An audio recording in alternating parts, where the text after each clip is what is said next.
I think it's important to remember history. In life, as in politics, it's always important to remember history, particularly recent history,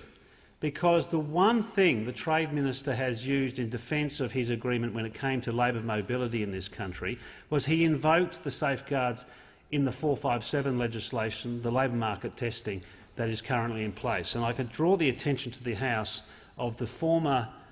Shadow Minister for Immigration, the current Treasurer's contributions to that debate in June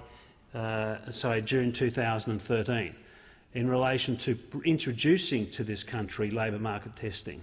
So let's be very, very clear here what the government's views are on labour market testing, because it's on the record and it's never been repudiated by this government, that in the last week of the parliament of the last term, the last, in fact, piece of legislation enacted by the parliament in the last term, the legislation sought to bring in some safeguards, Deputy Speaker, for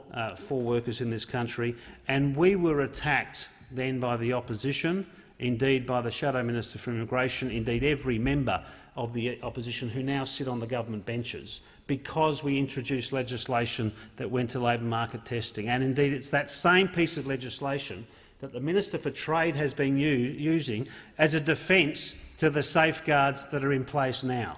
Now, why should we not question the sincerity of the government when indeed they attacked relentlessly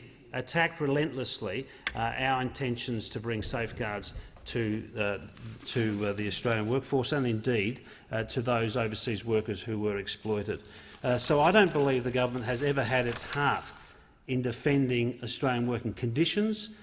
to ensuring quality jobs, or indeed defending those overseas workers exploited. And you see it today. There has been little response. Indeed, they've watered down the regulations of that piece of legislation in relation to indexation or indexing of wages under the 457 visa, and it's something they refuse to accede to in negotiations.